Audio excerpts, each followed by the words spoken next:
Yo creo que este puede ser mi último programa acá. ¿Tú crees? Sí, o sea, yo ¿Has sido maltratado?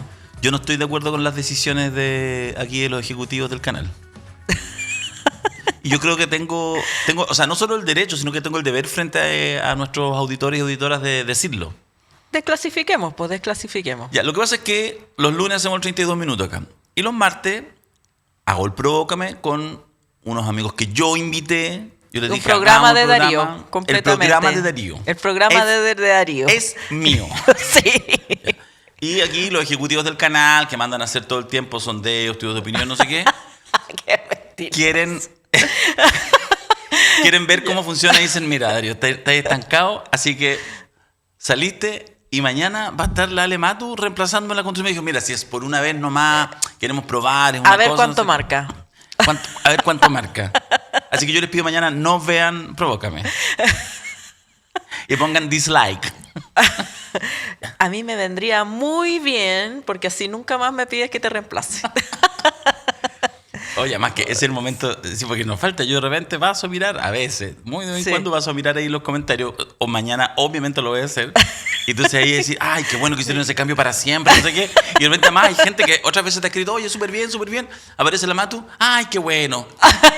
Fuiste bueno, Darío. Fuiste bueno.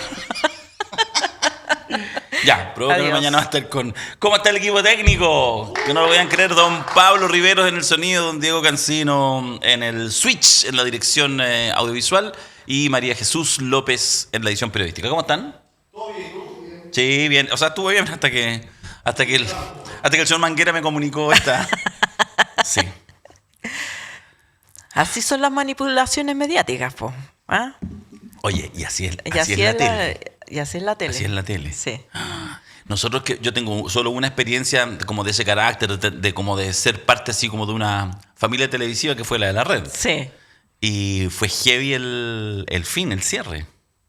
O sea, como que rumor, y de repente, ¡pah! Guadaña. De repente, guadaña. Porque sí. es así, po. Sí. No es que sea así como, ay... Nadie te informa directamente, no. Sí. O sea, ya había ruido, que se moraban en pagar una cosa, no sé qué. Y de repente, ¡zas! Fuiste bueno la red. No, y lo más gracioso es la conducta de la gente en la tele, porque, bueno, la red era un canal modesto, pero igual la gente como que empieza a levitar cuando tiene pantalla. La tele es tele. Sí, pues tiene pantalla. Claro. Sí, es bien loco Sí. ese fenómeno. Sí. Claro, porque efectivamente, por la red que era un canal pequeño, pero igual es pero tele. es canal, pues, bueno, Claro. ¿cachai? ¿No? Entonces, como... ¿Cachai? O sea, a ver, le voy a decir una cosa súper chica que hasta el canal más pichiruchi lo tiene. Por ejemplo, el tema de tener siempre maquillador, qué sé yo, sí. gente que... Entonces, qué sé yo, ya te arreglan, y parte el programa, pero tiene que estar hasta el final. Nosotros hacíamos, cuando grabábamos con La Cosa Nostra, que hacíamos una vez al mes en el programa del Fuente. Del Eduardo Fuente. Del Eduardo Fuente, Dios mío, se me olvidó el nombre de mi amigo. Grabamos de 10 y después lo alargaron hasta las 12:30, terminaba el Mentiras Verdaderas. Y entonces ya uno queda ahí cacharpeado a las 9:30, y no, pues se mantenía, aunque no fuera necesario. Entonces Claro. son como, y esos son HH, Sí, por eso son muy caros los canales. Sí. ¿Cachai? Y por millones de cosas más. Pero sí, no, Sí, tele. sí. Y uno entra así. Ah, claro. Mi camarín. Entonces hay que nosotros tuvimos conversaciones súper avanzadas que no llegamos a ningún lado porque no había ninguna posibilidad, pero en esa primera versión todavía de La Cosa Nostra, con Alberto y con Mirko, nos ofrecieron, y tuvimos hartas conversaciones, de hecho las iba a hacer yo al canal, porque querían que hiciéramos un programa diario. Diario. Sí. Y no, o sea, bajo ni un punto, digamos, O sea, no. No daba. Sí, po. Pero fue porque después en algún minuto entonces decía, no, entonces después te hacen una primera aproximación de Luca. Y ahí la empecé a... La empezáis a pensar. La empecé a pensar, pues. Sí, No era po. una cosa brutal, pero yo decía, chuta. Pero no. Bueno. Y poco tiempo después se fue al carajo. Ya, así que mañana... Fue lindo mientras duró. Dislike en Provócame, por favor. Eso tienen que hacer. Oye... No, pues chiquillas, acompáñenme porque primera vez que voy a dirigir ese programa. Sí, Sí, primera vez. Ya Primera y instalada. última. No, y mañana yo voy a estar... Mañana voy a llegar con la corona y Yo voy a estar... el atuendo de sultana. Voy a estar en mi casa así viéndolo, así que sé yo, poniéndolo a las 9 de la noche, mirando, y entonces sí, unas gráficas.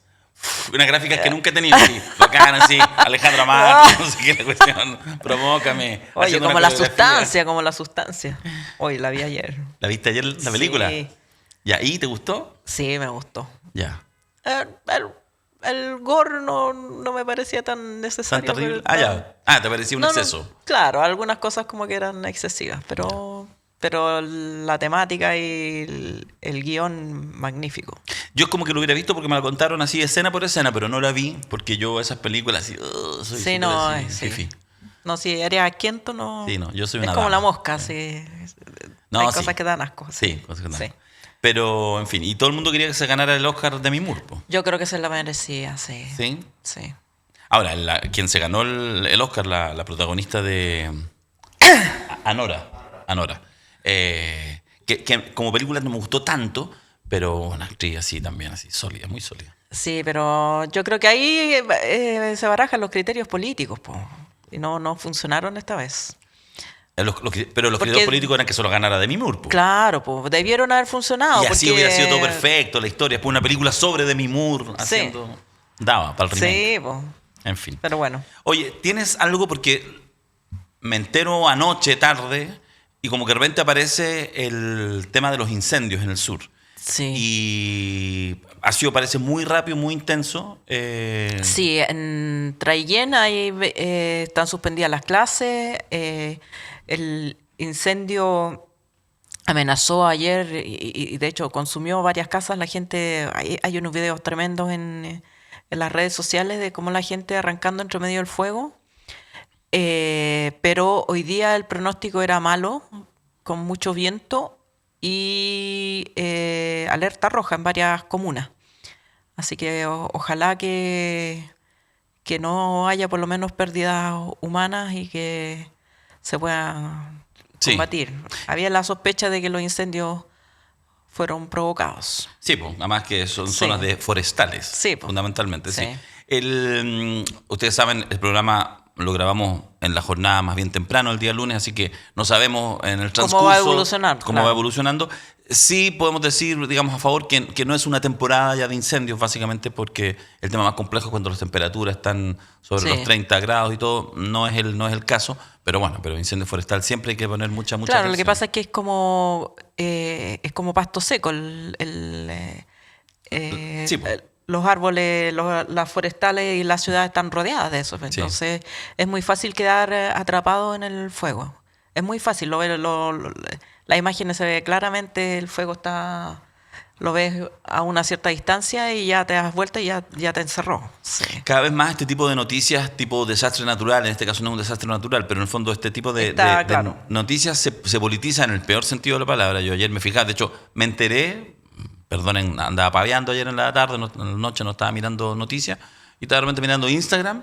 No sé por qué me llevó una publicación del presidente Boric, que estaba, ya me acordé, pero da igual. Y estaba en una actividad ayer en Punta Arenas inaugurando un foro, un encuentro, en fin, temas de desarrollo productivo.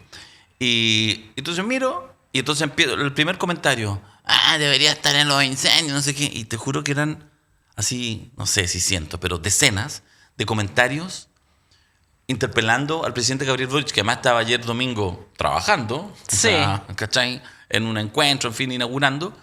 Y además, esta típica cosa más tan tonta, porque es como, ¿qué? O sea, Que es si el como, presidente no puede apagar claro, tiene que ir incendios. con una manguera, no sé Claro. qué. Que además, cuando algunos realmente lo hacen, autoridades, Dios mío. Sí, por favor. Por favor, Retírese, no, claro. retírese, sí. Sí.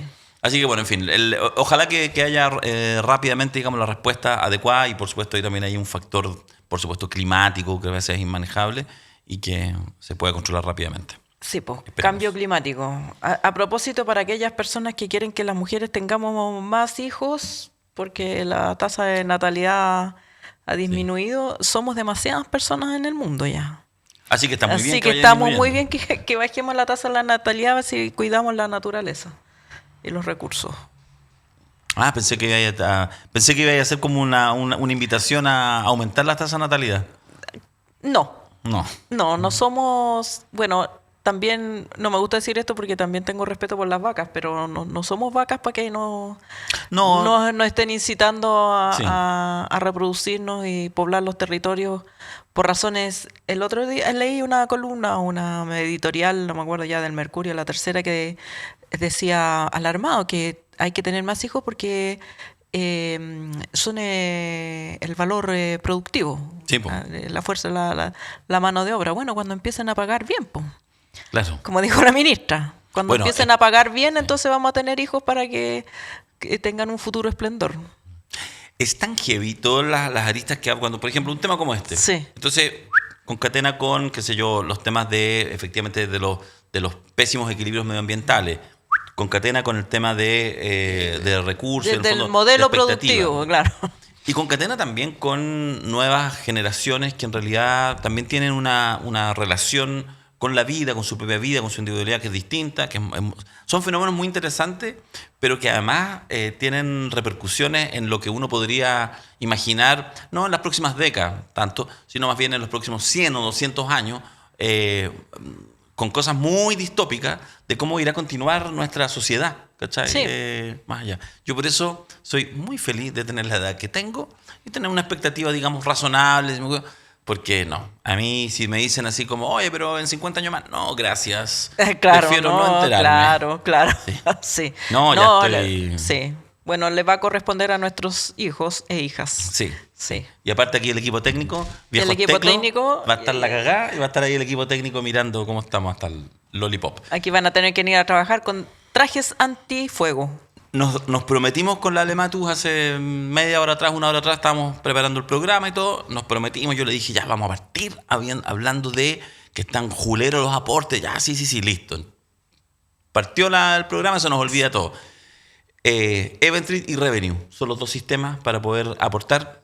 También, para el que no tiene ni uno, de partida, póngale like. Póngale like, programa, suscríbase. Suscríbase al canal, compártalo. Se agarra así, compartir, pum, uno lo envía a grupos de WhatsApp. O sea, todo sirve para más ir generando un ecosistema cada vez más maduro, más grosso de la comunidad minutera, pero también necesitamos de unos pocos, algunos patriotas y patriotas de verdad que se la jueguen en este año importante, este año decisivo, para alimentar el ecosistema de medios alternativos que buscan la verdad y que dan cara. Así que, para el que pueda, sistema Revenue, sistema Eventrit, siempre en los YouTube, está aquí abajito, en la descripción del programa, están esos dos enlaces.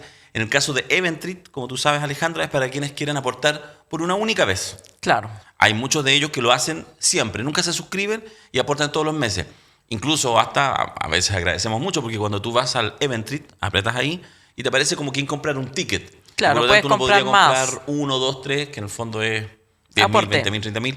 Y hay gente, y se lo agradecemos mucho, que tienen la posibilidad y hacen de repente aportes de 50 lucas mensuales y nos sirve mucho.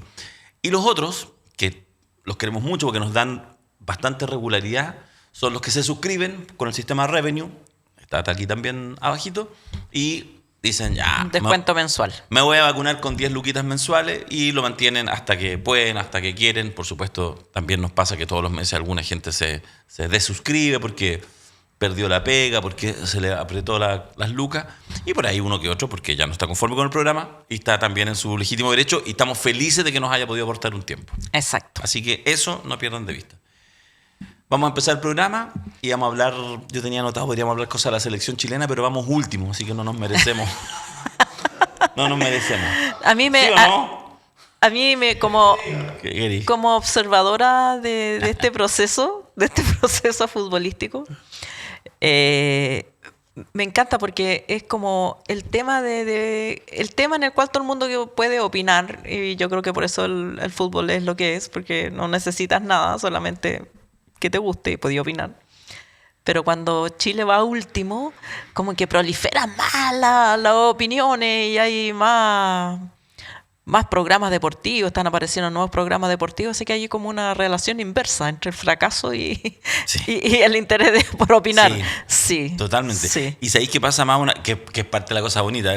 Voy a hacer alusión, perdonen, que en una cosa tan mundana como la selección nacional hable de un gigante como Eduardo Galeano y su ventana a la utopía, la que ustedes conocen. caminas 2 pasos y se corre 2 pasos más allá. Para eso sirve la utopía, para caminar. Bueno, es más o menos lo mismo porque uno siempre sueña. Entonces, hace, qué sé yo, 6 meses atrás, faltaban, no sé, 10 partidos de la selección, 8 partidos de la selección. Tú decís, no, es que si no gana ahora, entonces ahí sí que ya no veo más, no sé qué. Perdiste. Claro. Al partido siguiente. Ya, pero ahora sí gana y por golear, no sé qué. Entonces, teníamos que ganar. ¿Alguna vez? No, ahora con Paraguay teníamos que ganar. Ya, mira, hasta el empate, pero tampoco nos servía mucho. Perdimos. Entonces ya, no. Pero mañana hay partido y ¿qué vamos a estar haciendo? Ay, vamos a estar viendo la weá. Es como la ludopatía. Ahora sí le meto otra moneda, ahora sí que voy a ganar. Ahora sí que voy. Sí. No, mañana sí que sí. 4-0 a Ecuador. Nada. 2-1 Ya. vamos a perder. Bueno. Ya. Ahora sí, perdonen esta digresión futbolera. Salud a los futboleros. Sí. No, aquí son enojones. No, ¿para qué hablan de fútbol? No, si no vamos a hablar de fútbol. Tenemos noticias interesantes en este lunes 24 de marzo, comenzando el 32 minutos de hoy.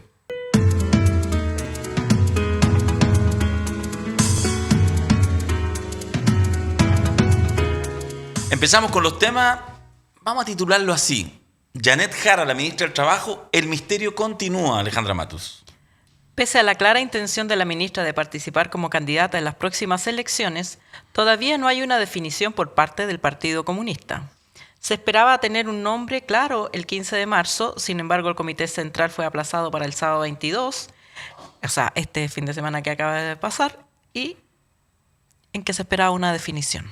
Sin embargo, tras realizar el pleno del Comité Central, nuevamente no se obtuvo un nombre en concreto para las elecciones. Fuentes cercanas al partido aseguran que hay una tensión al interior de la tienda roja relacionada al presidente del partido, Lautaro Carmona, quien se ha mantenido distanciado de la posible candidatura de la ministra Janet Jara. No obstante, hoy Jara amaneció marcando 5 puntos en la encuesta de la UDD, de la Universidad del Desarrollo. En junio del 2004 se destacaba a la actual ministra del Trabajo como una de las figuras de gobierno mejor evaluadas en las encuestas. A inicios de este año, la ministra Camila Vallejo incluso bromeó en un punto de prensa y le preguntó a Jara si sería candidata. La ministra del Trabajo solo sonrió ante la idea. 11 meses después, Jara es la carta más fuerte del Partido Comunista para las presidenciales. En más de una ocasión, la imagen de la ministra ha sido comparada con la expresidenta Michelle Bachelet, en cuyo segundo mandato fue subsecretaria de Previsión Social. Y coincidentemente, la reforma de pensiones es la que hace que sea una carta real a las presidenciales. El lunes pasado, la ministra reforzó aún más su imagen de bacheletista al sentarse junto a la expresidenta en el evento de conmemoración de los 10 años de la Mesa Nacional Mujer y Minería. Incluso la exministra Ana Lía Uriar, TPS, se refirió a la posible candidatura de la ministra del Trabajo y a sus similitudes con la expresidenta. He compartido gabinete con Janet Jara. La conozco hace harto tiempo. Efectivamente hay similitudes en el estilo de liderazgo con Michelle Bachelet. Uno tendría que decir, claro que sí, Janet Jara es una persona que la gente la percibe como muy cercana, afirmó la ex-SECPRES. La expresidenta era la invitada de honor para la promulgación de la reforma previsional que se celebró el jueves 20, recién pasado, en el Centro Deportivo Cultural de Peñalolén, Chincohue, pero a última hora declinó participar. La ministra Jara se lució con un discurso de casi 20 minutos en el cual aseguró estar disponible para desafíos mayores ante la ovación de los asistentes. La ministra finalizó la celebración bailando con el diputado Eric Aedo, lo habrán visto. Los líderes opositores que también se restaron del festejo acusaron que se trataba de un acto de campaña encubierto. Antes de comentar, porque hablemos de esto y hablemos de las presidenciales, fíjate que hay un momento, a propósito que la semana pasada fue como la semana Janet Jara, hasta cierto punto, porque sí, partimos el lunes nuevamente sin claridad, y ya hablaremos de eso, pero hay un momento quizás importante donde de alguna manera marcó esta capacidad de un liderazgo empático, muy respetuoso, pero que también es capaz de poner límite, que fue un rifirrafe, como se dice por ahí, con el empresario, algún minuto líder de los empresarios, Bernardo Larraín Mate. Vamos a ver este video y lo comentamos. ¿Por qué las personas optan libremente, ministra? ¿Por qué optan libremente por no tener jornada? De regular, y la ¿Por qué verdad las es que personas nosotros no optan por estamos no de acuerdo con sindicalizarse? eso. Si uno piensa que hoy día, en siglo XXI, las personas están optando por no sindicalizarse en todos los países del mundo, piensa que es porque temen las represalias, ¿no es cierto?, antisindicales. Eso no confía en las personas, ministra.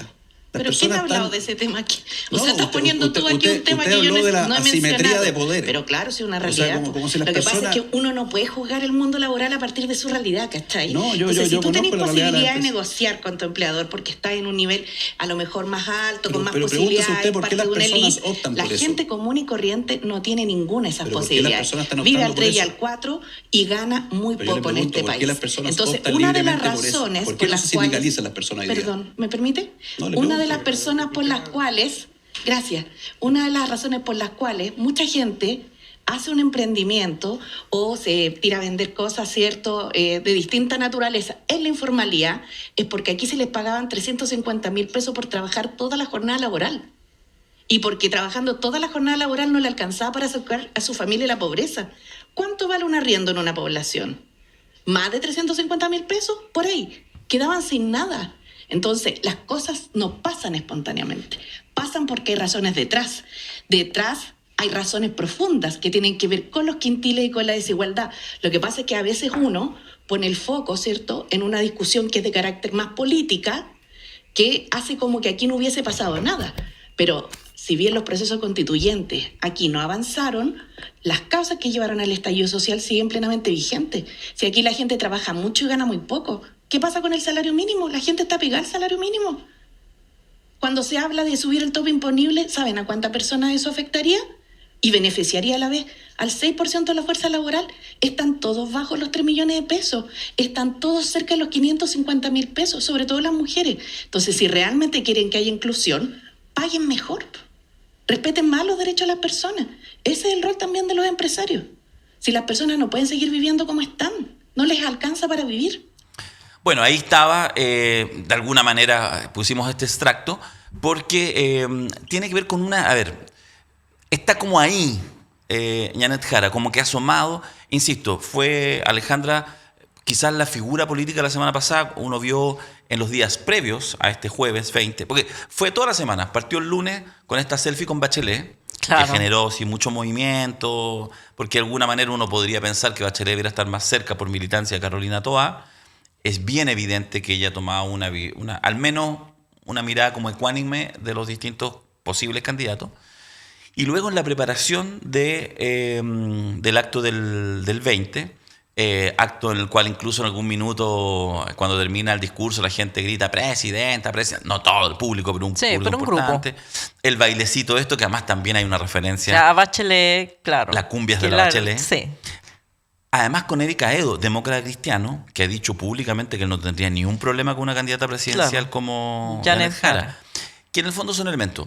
Ahora, bueno, y eso hizo que estuviera, y eso podría haber eventualmente sido coronado si es que el PC la proclamaba el día sábado, y eso no pasó por tensiones importantes y porque hay otro nombre, natural, evidente, que también tiene apoyos, que es el de Daniel Jadwe, que quizás, si no fuera, y ese es el punto, estuviera en prisión domiciliaria, sería quizás el candidato natural del Partido Comunista y ni siquiera habría asomado Janet Jara, pero no es el caso.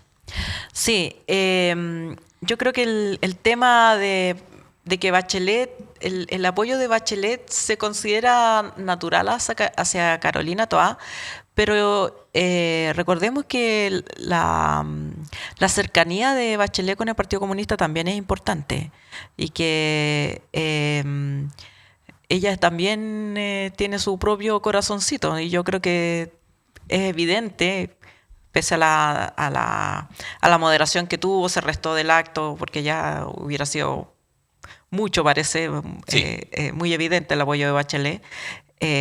Yo creo que es más o menos evidente que Bachelet prefiere a Jara que a Toá. Sí. Sí. Digamos, se siente más identificada con ella. Sí. El tema es que está muy raro esto, porque Toá está corriendo sola y podríamos decir también a favor de Toá que tuvo una buena semana, pese a esto que estamos diciendo. Sí. No fue la figura, pero logró posicionarse, estuvo en tu programa en Descabelladas. Sí, y ha estado en muchos programas, o sea, está desplegada como candidata, y yo creo que ha asumido bien el papel, se puso el sombrero de candidata y digamos, no es la ministra del Interior, una persona más cercana, más disponible a responder todas las preguntas, más accesible. Y le ha ido bien en la encuesta, pero también mientras que no surgen los otros candidatos, pues no sabemos lo que va a pasar. Carolina Toa tiene una debilidad, yo creo que tiene dos debilidades muy importantes en este minuto. Una es que dentro de su gestión como ministra del Interior de 2 años y medio, desde septiembre de 2022 hasta ahora, marzo, 2 años y medio exacto, tuvo buenos momentos y se va después arrastrada por su peor momento, que tiene que ver básicamente con la salida de Monsalve, ¿ya? Sí. Que efectivamente la mancha mucho. Y está tratando de limpiarse de eso. Y eso es una debilidad, o sea, sale el momento en que su figura está devaluada. Y la segunda es más estructural, y es que en realidad su liderazgo o su visibilidad o su opción de ser candidata presidencial tiene que ver con lo voy a decir nuevamente, la visibilidad que ha tenido como ministra del Interior y Seguridad Pública, que es una cosa muy rara porque efectivamente, obviamente el tema de seguridad no es un activo del gobierno, es un pasivo, es un activo de la oposición, de la derecha y de la ultraderecha. Da lo mismo lo que usted opine, si dicen, no importa, pero así está instalado. Entonces es como que está yendo, digamos, como a Don Sata a venderle cruces, ¿me entendí? Entonces ahí hay una debilidad estructural. Dicho eso, para cualquier opción, lo primero, lo mínimo que necesita, si es que el oficialismo quiere alguna opción, es una primaria competitiva. Claro. En este minuto no hay una primaria competitiva porque no hay... Los 3 partidos que pueden poner candidatos competitivos no los han puesto. El Partido Socialista, que todo parece indicar que va a apoyar a Carolina Toa. El Frente Amplio, que todo parece indicar cualquier cosa, porque no sabemos nada. Nada indica nada, no sabemos. Y el Partido Comunista, que está... Debatiéndose. Sí, no, pero, o sea, en una jugada que es solo mala política. Porque en el fondo, de verdad, no va a tener una capacidad, una comisión política, un grupo de 15 personas, decir, necesitamos ahora definirlo. Claro. Definan lo que sea, pero defínanlo ahora. Claro. Porque lo único que están haciendo, yo creo que ahí, vuelvo al Partido Comunista para hacer una reflexión. La candidatura de Daniel Jadot es una candidatura imposible. Sí. Él fue un gran candidato hace 4 años atrás. Sacó 700.000 votos, con todas las complejidades del mundo. Una primaria de locura con Gabriel Boric. Pero está en prisión preventiva, en su casa. Prisión preventiva, ¿ya? Y no está independiente de toda la visión que uno puede tener. Y puede legítimamente decir, no, puta, se lo cagaron, no sé qué, esto. Lawfare, todo lo que tú quieras. Bueno, pero está legalmente, sí, claro. Y con cargos varios y graves. Entonces, es como, digo yo, desde el entorno de Daniel Jadot uno podría decir, ya compadre, vamos a zafar de esta, vamos a zafar de este juicio. En 1 año y medio termina el juicio, demuestra su inocencia, le pillan 3 cosas tontas, chicas, no sé qué. Perfecto, resurge como la ave Fénix. Eso es posible, por supuesto. Sí, pues claro. Pero es imposible, en este minuto no se sostiene.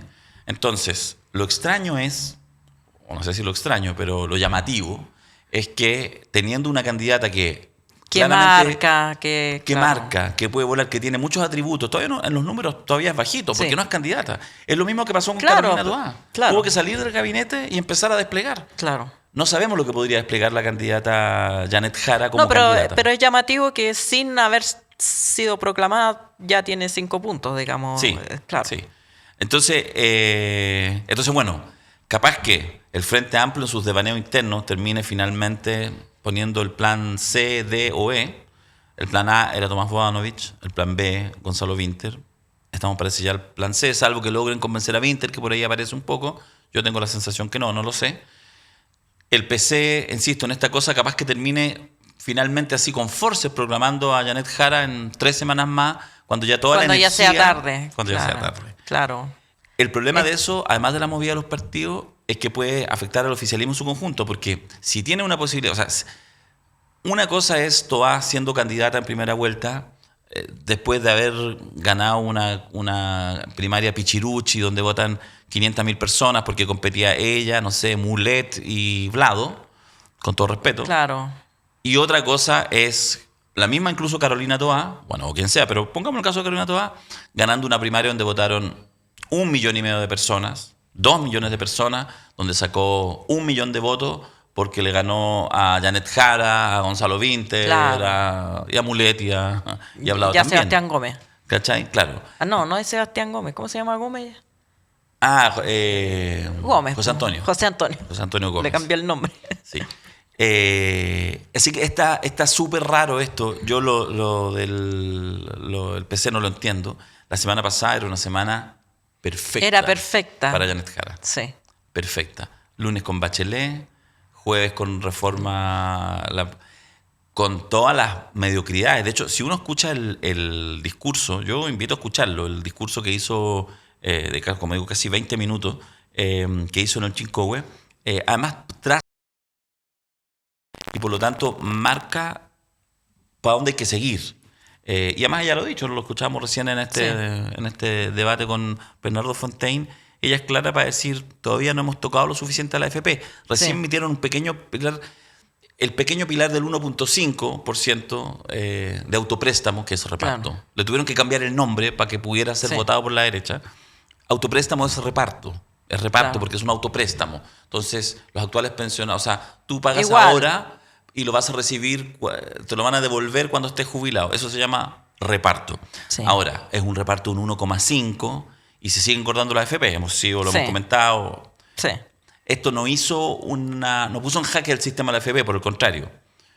Pero al menos logró meter una cuña. ¿Qué pasa después? No lo sabemos. Pero ella traza eso. No cae en la tentación de decir, esto es fantástico, es fantástico, claro. Y en eso ha sido extraña la actitud del Partido Comunista.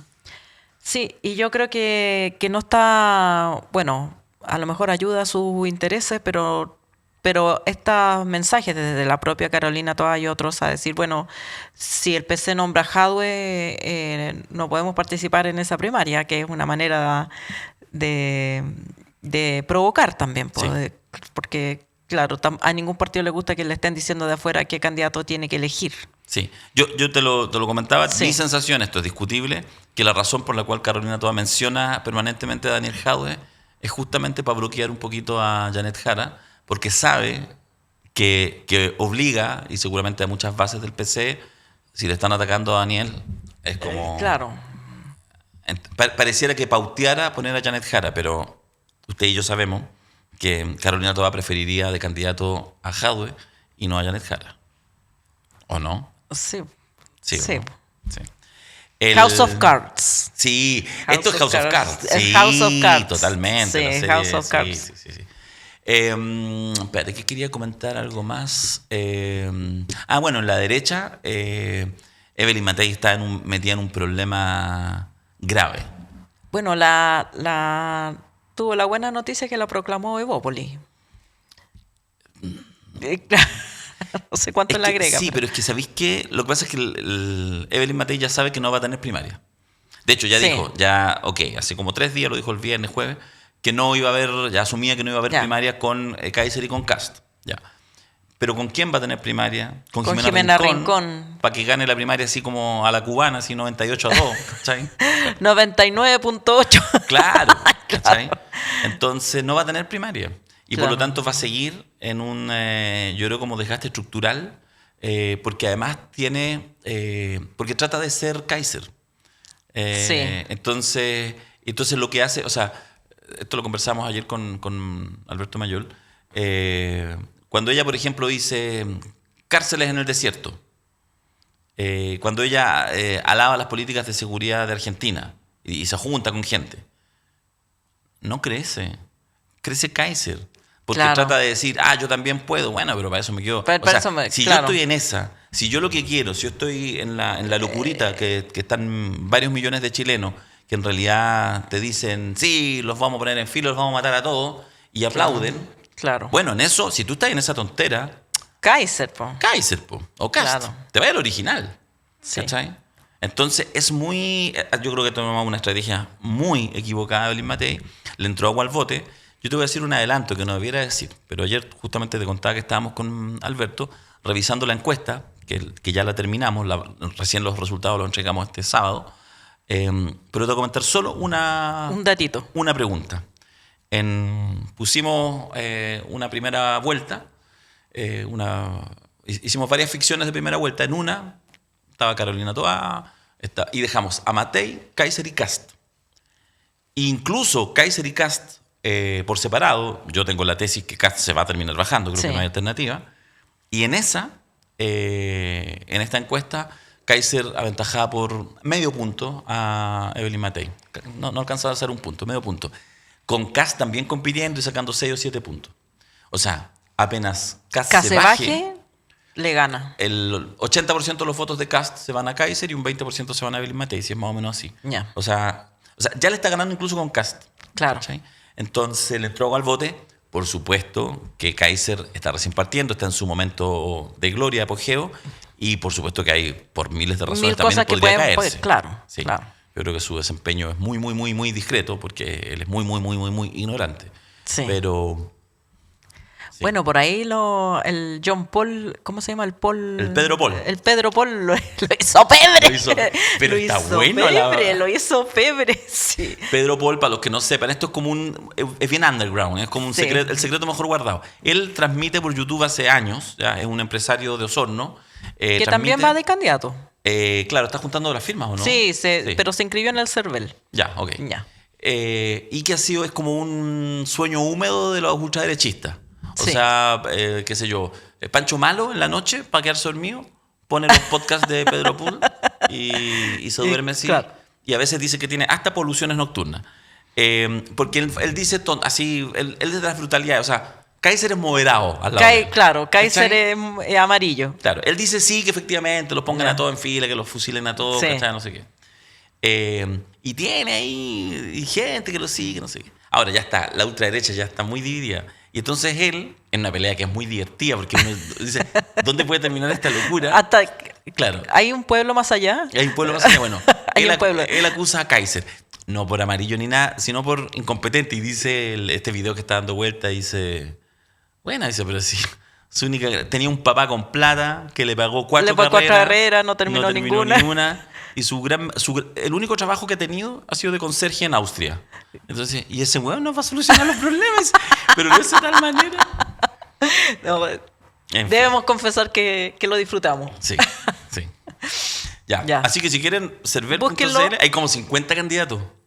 Hay como 50 candidatos que Sí. buscan firmas. Claro. Estaba pensando en inscribirme para No, festín. pero no podéis, pues. Ya.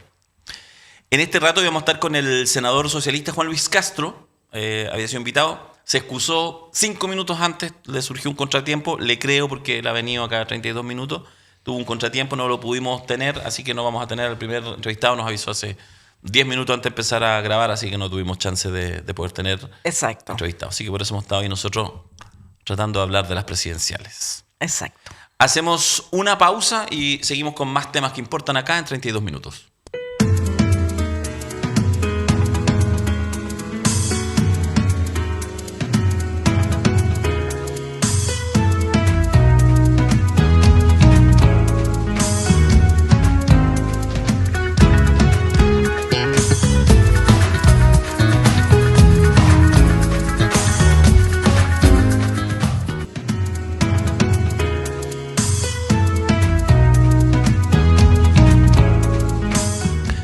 Volvemos con noticias del mundo imposible de soslayar en 32 minutos. Israel rompe el cese al fuego en la Franja de Gaza la semana recién pasada. Estados Unidos fue consultado antes del ataque, es lo que se sabe. Te cuento, Ale, que el pasado martes 18 de marzo Israel puso fin al cese al fuego en la Franja de Gaza. La frágil paz duró casi 2 meses y se vio interrumpida por una serie de ataques aéreos por parte del ejército israelí. Las fuerzas de defensa de Israel y la Agencia de Seguridad de Israel lanzaron un comunicado en el cual afirmaron que están llevando a cabo ataques extensos en objetivos de Hamas en Gaza. Esta noche volvimos a luchar en Gaza, afirmó el ministro de Defensa Israel Katz. Según el jefe de Relaciones Políticas de Hamas, Bassem Naim, Israel terminó unilateralmente el acuerdo de alto al fuego. Además, en un comunicado, Hamas declaró que Netanyahu y su gobierno extremista han decidido revocar el acuerdo de alto al fuego, poniendo a los cautivos en Gaza en riesgo de un destino desconocido. Según Benjamín Netanyahu, primer ministro de Israel, y el ministro de Defensa, Katz, la operación se ordenó después de que Hamas se negara repetidamente a liberar rehenes, además de rechazar ofertas de mediación. Tras este ataque, más de 400 personas han muerto en la Franja de Gaza, la mayoría de ellos mujeres y niños. Además, según los reportes, entre los fallecidos se encontraba el viceministro del Interior en Gaza, Mahmoud Abu Ghafa, y un funcionario de alto rango de Hamas en el territorio. Al ser consultada al respecto, la secretaria de prensa de la Casa Blanca, Caroline Leavitt, reveló que Israel consultó a Estados Unidos antes de realizar los ataques. Leavitt declaró: como ha dejado claro el presidente Donald Trump, Jamás los hutíes y todos aquellos que buscan aterrorizar no solo a Israel, sino también a Estados Unidos, pagarán un precio. Se desatará el infierno. Condenó Levitt. Tú sabes que las cuentas que van sacando los distintos organismos internacionales con distinta información que surge y que está validada por todos los organismos internacionales, la semana pasada se habría pasado la cifra de 50.000 muertos desde la ofensiva que inició el ejército israelí después del sangriento 7 de octubre del 2023, en un año y medio, poquito menos de un año y medio, 50.000 muertos. Y es sorprende mucho porque en fondo una tregua muy, muy pequeña, además con discusiones al nivel de Trump, que decía, mira, en realidad sí, hay que sacar a todos los gazetíes. Entonces, hagamos un resort. Un resort, o sí. sea, con ese nivel, digamos. Pero al menos, no había estos ataques masivos. Nunca dejó de haber intervención, nunca dejaron de haber muertos, nunca ha dejado de haber una crisis humanitaria, donde además hay gente que ha muerto de hambre, de frío. Claro, en plena supuesto alto el fuego, Israel bloqueó la ayuda humanitaria e impidió el ingreso de agua y alimentos. Sí. Bueno, hasta el Papa Francisco que ha hablado de genocidio, digo, para que en el fondo estamos... O sea, no es que haya que estar en una mirada muy específica, muy compleja, no es que haya que, así como a veces pasa, que hay ciertas realidades que implican que tienen muchos velos y hay que descorrer varios velos. Sí.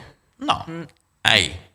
Este es un genocidio según incluso historiadores israelitas. O sea, bueno, sí, claro, sí, también hay. Sí. Y en eso, un alto el fuego, hablamos de 400, en realidad a la cifra del día de hoy ya supera los 600 muertos desde el alto el fuego. Desde el fin del alto el fuego. Fin del alto. Claro.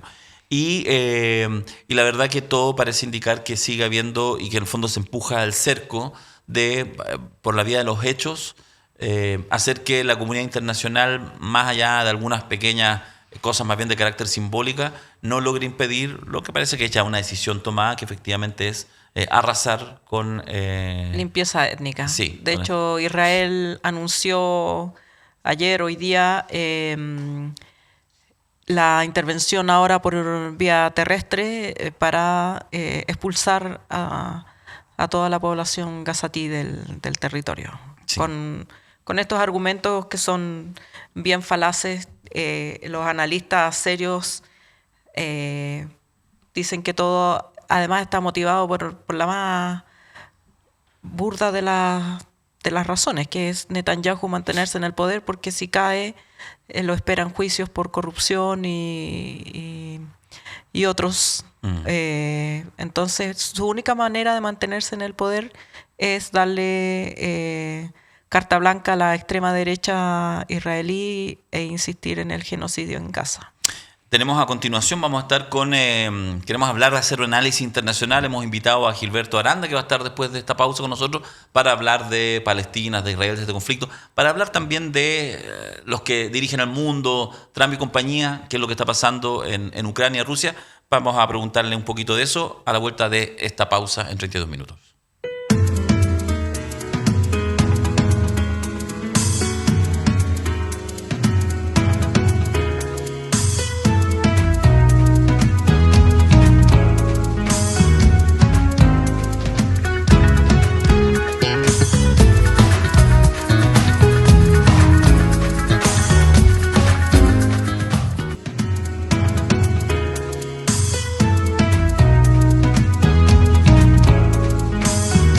Tal como señalábamos, estamos junto al académico de la Universidad de Chile, analista internacional para estos efectos, Gilberto Aranda. ¿Cómo estás, Gilberto? Hola, ¿qué tal? Qué placer estar con ustedes. Muchas gracias, muchas gracias. Muchas gracias por venir para conversar de un tema. Vamos a partir por Palestina, por el conflicto, si se puede llamar a esta altura partido conflicto, un genocidio en marcha.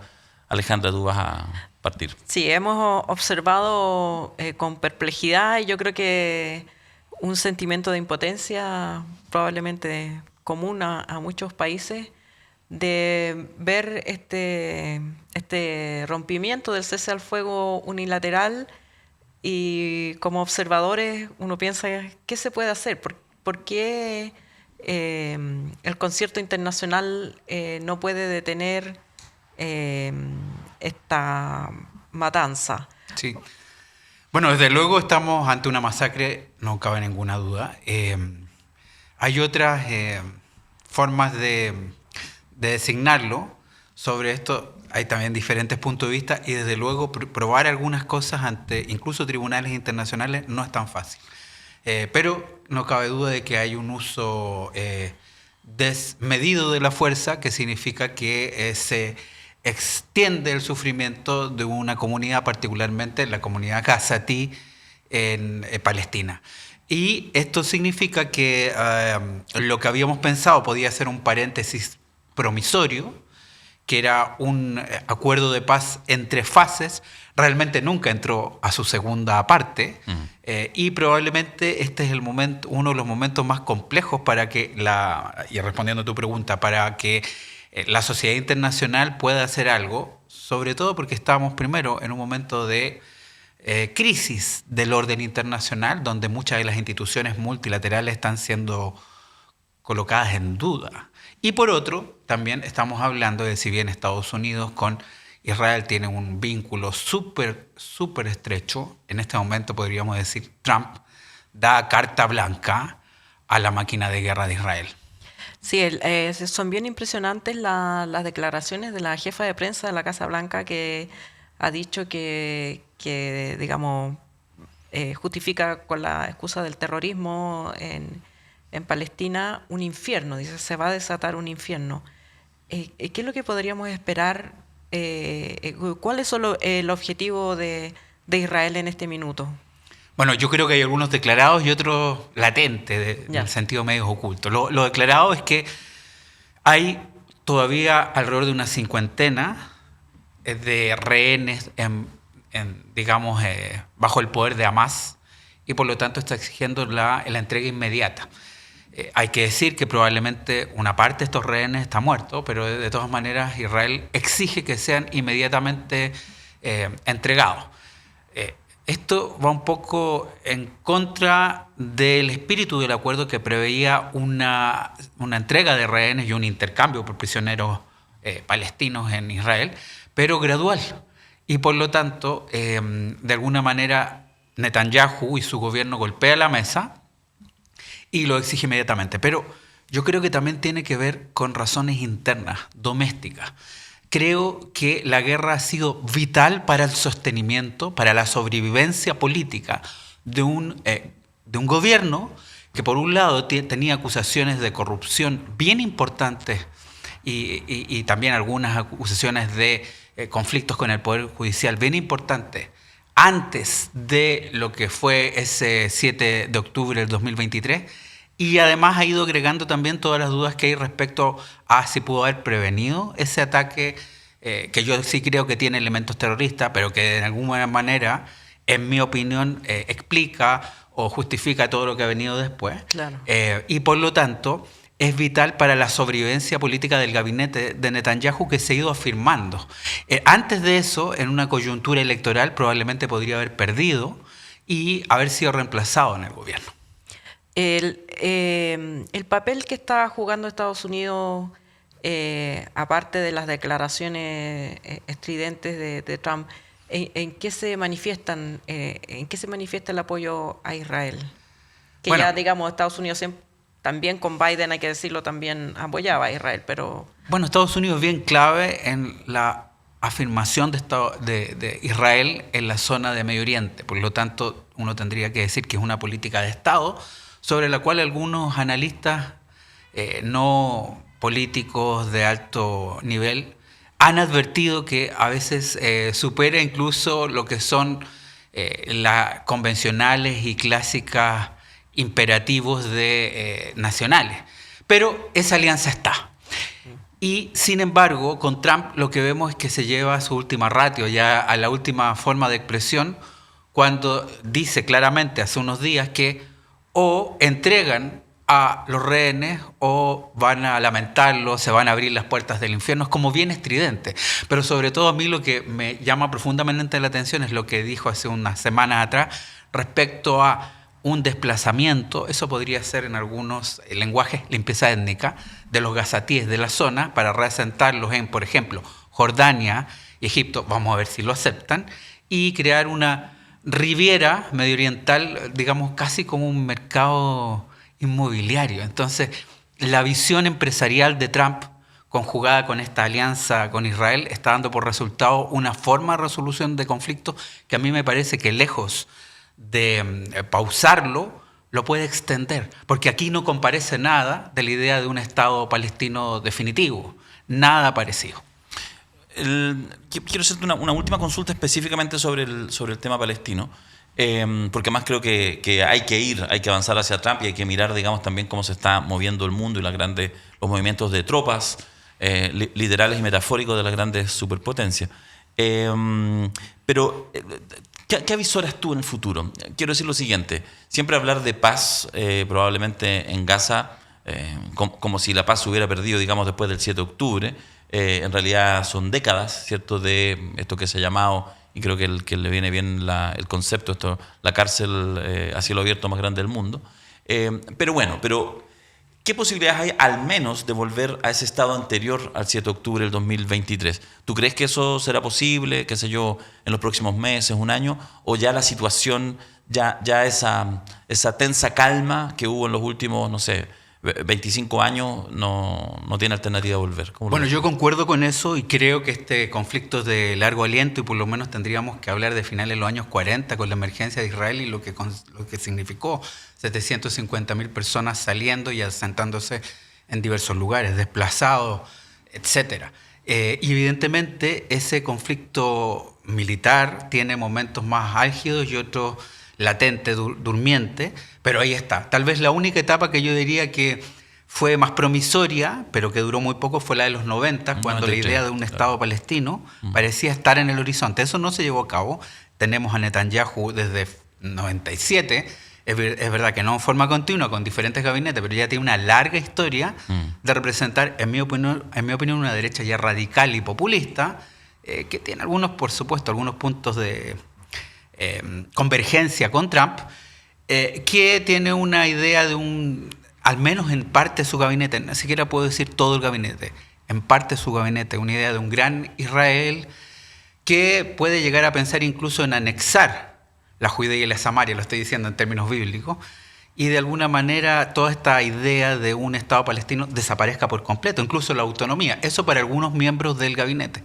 Para mantener la unidad, la cohesión, necesita hacer concesiones y de alguna manera presionar a la otra parte. Yo, por lo tanto, en este contexto, con el gabinete actual de Netanyahu, lo veo muy complejo volver a ese conflicto más bien durmiente, pero que ahí estaba, previo al 7 de octubre. Hoy día lo veo muy lejano y además veo que Israel extiende sus operaciones, porque estamos hablando de Gaza, pero también están ocurriendo cosas en el Líbano, donde también había una tregua, están ocurriendo cosas en Siria, después de la caída del gobierno Bashar al-Assad, también han habido movimientos en torno a la altura del Golán y más allá, y además Estados Unidos, esta alianza histórica, está bombardeando posiciones en Yemen, de Houthis, que son aliados podríamos decir, aliados de Hamas y de Hezbollah. Entonces, es un movimiento de tablero global donde participa, sin lugar a dudas, Israel y detrás de Israel también Estados Unidos acompañando esa idea.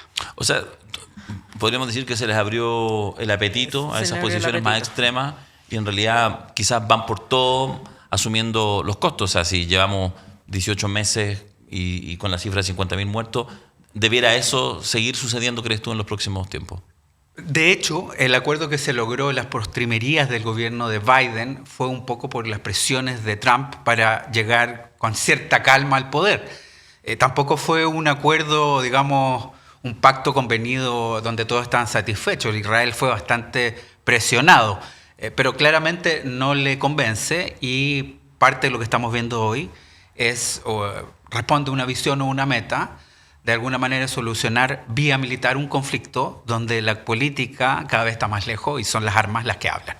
Gilberto, ¿en qué está Trump? Te lo preguntaba, digamos, Alejandra, pero más te lo planteo desde esta cosa que uno mira con perplejidad mediante, ya lo que está, digamos, todo lo que hemos hablado, sus opiniones que las ha ido matizando, pero las opiniones así muy radicales respecto a lo que pretenden Gaza, pero también pásenme el canal de Panamá, voy por Groenlandia, ¿por qué no anexamos Canadá?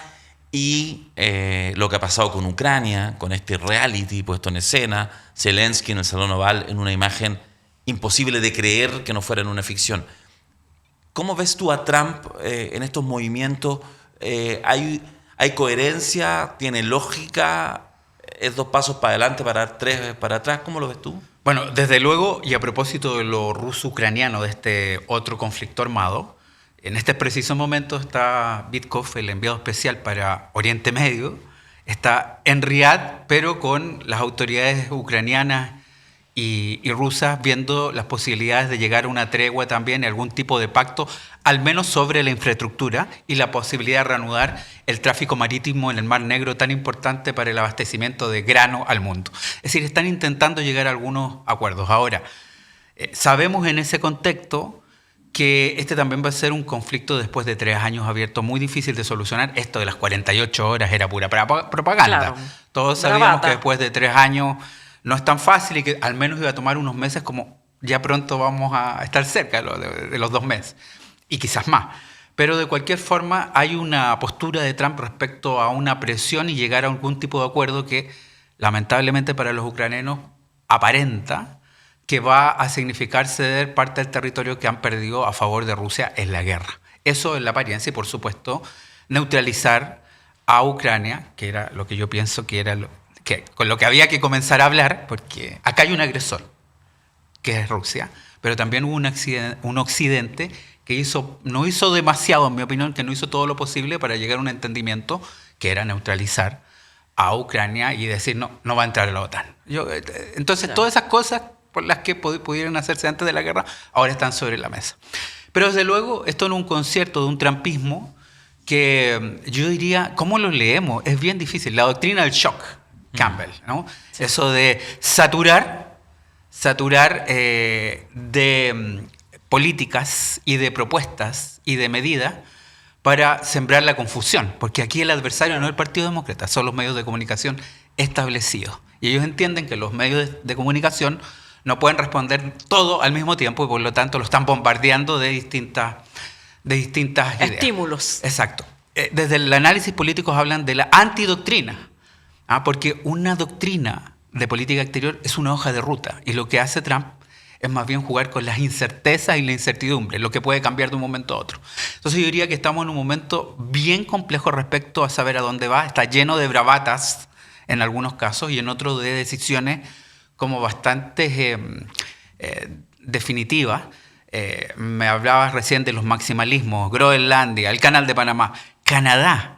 También hay que entender cómo esto va a hacer crecer el antiamericanismo y en algunos países como Canadá, donde los liberales iban a perder la elección, ahora probablemente la ganen el próximo 28 de abril. Ahora, ¿cuántos puntos se podría anotar Trump en el concierto internacional y este estilo de apostador de casino si logra una tregua o un acuerdo, aunque sea parcial, entre Rusia y Ucrania? Bueno, es una importante señal para su base de apoyo, el movimiento MAGA, y también quienes piensan que este acuerdo es relevante para poder, y esto es lo que está detrás, ¿no? Podríamos decir la variante Kissinger ha sido actualizada, separar el eje entre China y Rusia, de alguna manera deleitando a Moscú y logrando algunos acuerdos con Moscú. Si esto en la década del 70 era negocio con China, que es la parte como el flanco más débil, claro, en esta ocasión el flanco más débil es Rusia y la idea es llegar a algún entendimiento. Por ejemplo, lo que es el Ártico, la cooperación en el Ártico, tan geopolíticamente tan importante. Y a partir de aquello, de alguna manera, centrarse en el adversario principal de Estados Unidos, que es China, que prácticamente estamos en las puertas de que sean economías equivalentes. Ese es el adversario. Yo creo que por un lado está lo declarativo, que es para su base de apoyo, y por otro sus objetivos geopolíticos, que son el enemigo es China. Y en ese sentido, aún en la lógica estadounidense, es sensato su racionamiento. Es bien importante decir esto y lo agradezco, porque a veces también en los medios de comunicación se habla de la insensatez de Trump. Sí. Yo puedo estar en desacuerdo con varios puntos de su programa, pero de ahí a pensar que no tiene lógica es otra cuestión. Yo creo que tiene cierta lógica. una lógica que probablemente es inconveniente, desde mi perspectiva, para los países medianos y pequeños. También los países latinoamericanos. Es inconveniente. Sí. Porque al fondo estamos entre una nueva redistribución de las esferas de influencia, donde probablemente los países latinoamericanos vamos a ser aún más marginalizados de lo que estamos, e incluso Europa, que fue el otro pilar de Occidente, quede también algo como un actor más bien secundario. Entonces, claramente, este plan no conviene a las potencias medianas y pequeñas, pero a Estados Unidos claramente le conviene, y habla de redistribuir las esferas de influencia, un poco como en Yalta, esa conferencia de fin de Segunda Guerra Mundial, pero esta vez no en dos polos, sino que más bien como en liderazgos regionales. Una cosa, deja salir, Chile. Hagamos una miradita a propósito de justamente de cómo se está moviendo bien aceleradamente el mundo, ¿eh? O sea, esta idea, digamos, de cómo Estados Unidos puede ir perdiendo una batalla con China a todo nivel, quizás de consecuencias incalculables, incluso en términos culturales. Nosotros que desde este lado del mundo, desde el patio trasero, digamos, bien patio trasero y bien alejados todavía de elementos culturales, chinos, etcétera, que se mueven en otras partes del mundo, muy como centrados. ¿Cómo ves tú la posición chilena? ¿Cómo ves tú que nos movemos en el concierto internacional? ¿Alguna evaluación incluso de la propia gestión del actual gobierno? Entendiendo que las relaciones internacionales en general tienen una transversalidad que pasa a los gobiernos. ¿Cómo está la posición de Chile? ¿Cómo danza Chile en concierto internacional? A ver, desde luego que Chile está dentro del área que había sido el backyard, el patio trasero, como dice Estados Unidos durante el siglo XX. En algún momento ahí entró China. En los últimos años había un crecimiento notable de China en inversión, y por ejemplo, en lo que se refiere a cobre, es más importante lo que se compra desde China que incluso que desde Estados Unidos. Entonces, Chile tiene un importante desafío, teniendo presente que ya los tratados de libre comercio en este esquema no son el cinturón defensivo que algunos pensaban. Trump es un proteccionista, no es un neoliberal a ultranza como otros populismos, es un proteccionista, y por lo tanto los tratados de libre comercio pueden ser revisados y cambiados. Sí lo hizo con su área societal más importante, que era el NAFTA, o como se llamara después, México y Canadá. ¿Por qué no con otros países con los que tiene tratados de libre comercio? Y ahí Chile tiene importantes definiciones que hacer. Yo creo que todavía se está tratando de leer, esa es mi opinión. Es cierto que desde Cancillería se ha activado también una reflexión importante respecto a lo que podrían ser los aranceles, porque estamos realmente en un conflicto arancelario, es el que estamos involucrados, y Chile tiene que hacer definiciones. ¿Qué va a hacer? Apostar a más de lo mismo, más multilateralismo, a una ambigüedad estratégica, o más bien piensa en algún suerte de alineamiento de otro tipo que se adapte a un eventual multipolarismo como el que podría surgir. O sea, estamos en un momento, yo diría, haciendo definiciones y más bien respondiendo lo inmediato, que es la guerra arancelaria, que aun cuando nos amenaza Trump a todos y todas, ¿no?, y después recula, aun cuando los aranceles ya van a subir para lo agrícola y para lo mineral, que es tan importante este último caso para Chile. Y una última por mi parte. Cuando uno mira los liderazgos de la región, entonces, bueno, uno se concentra obviamente en Milei, está al lado, su estridencia, uno va mirando. Y además la prensa, la gran prensa nacional en general, cuando mira en la región gobiernos de carácter más progresista, los busca en general ridiculizar. Pasó en su minuto con Chávez, incluso así en el caso de Lula en su minuto la serie de Netflix O Mecanismo pasó como por ser así como verdad develada, en fin, bueno, todo aquello. Y sin embargo, de repente algunos pasan más piola, por el tamaño igual se conoce, pero te pido una opinión respecto a lo de Claudia Sheinbaum en México, también un poco en línea de lo que fue un gobierno de Andrés Manuel López Obrador, AMLO, que en realidad las veces que sabíamos en Chile durante los 6 años de gobierno fue básicamente con algunas declaraciones templadas, siempre como en la imagen de ridiculización. Y ahí hizo un gobierno...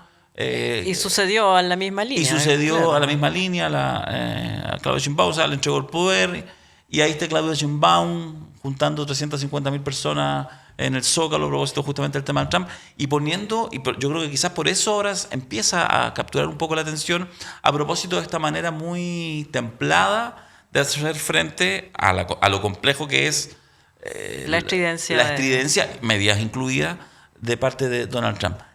¿Cómo, lo que tú has visto, digamos, del proceso mexicano, lo que tú miras, cómo ves ese proceso? Bueno, desde luego, las caricaturizaciones están a la orden del día. Yo soy de los que piensan que hay populismo de derecha y de izquierda, pero a veces también se sobreestira el concepto y entran todos y todas y ya es demasiado. Andrés Manuel López Obrador evidentemente tenía desplantes populistas, en mi opinión, y también es parte de una tradición que yo creo que es más bien de lo popular nacional típico del PRI hasta la década del 70. Hasta la década del 70. Después es otra cosa el PRI, después de los 90 definitivamente otra. Por lo tanto, lo interesante es que me parece que Claudia Sheinbaum, aun cuando hay elementos que mantiene de Andrés Manuel López Obrador, y hay como promesas que no va a girar respecto a la afrenta que ocurrió por parte de Ecuador o algunos puntos, me parece que ha hecho un interesante arranque de gobierno, particularmente en su relación con Estados Unidos, que es tan crucial, precisamente por eso, por la templanza, por lo comedida, por lo de alguna manera evitar la estridencia y más bien concentrarse en dos cuestiones bien importantes. Uno, que el Tratado de Libre Comercio se va a caer a pedazos, así como va, pero ella logra de alguna manera postergarlo y reducirlo. Pero está el otro desafío, que es el desafío de la respuesta de Estados Unidos al narcotráfico, la declaración de los cárteles como terroristas, que yo creo que pueden tener a veces metodologías parecidas, pero las finalidades son súper distintas. Sí, y uno tendría que ver un tratamiento distinto. Los terroristas buscan subvertir el orden. Los carteles, el crimen organizado lo que hace es convivir en los intersticios que les deja el sistema y no quieren cambiar el sistema, quieren profitar del sistema. Claro. Entonces, son lógicas distintas. Bueno, para el Estados Unidos de Trump son lo mismo. Es probable que veamos militarización. Ese desafío es mayor. Lo que ha hecho Claudia Sheinbaum es realmente ofrecer todo el cartel las cabezas del cartel de Sinaloa al gobierno de Estados Unidos, y aún así siguen de alguna manera las exigencias, la amenaza, la coerción económica.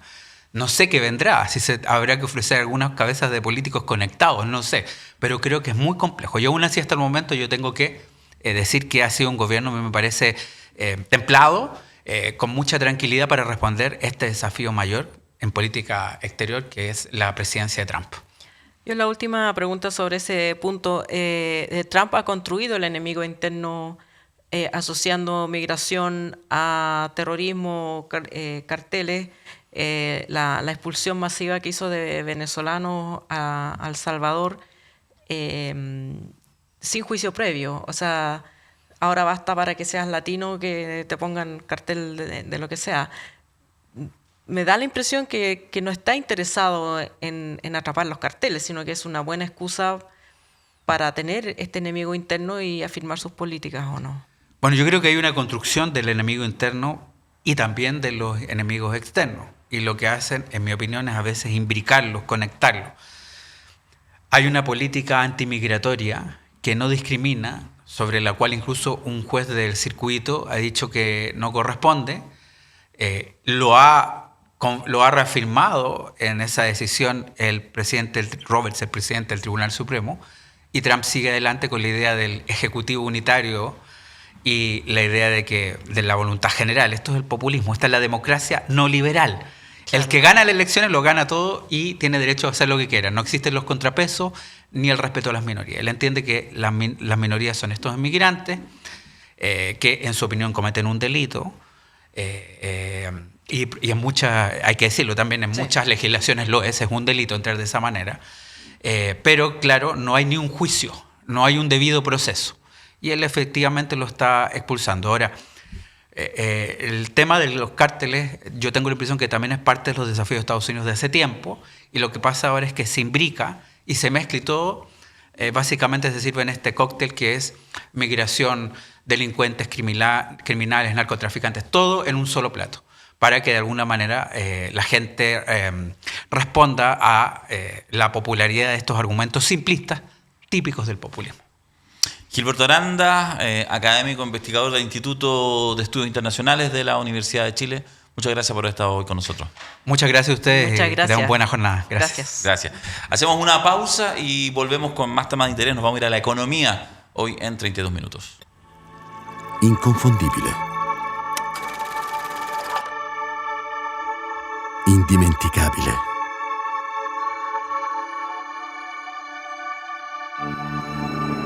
E il nostro caffè oggi riparte, portandoci a scoprire nuove parti del mondo.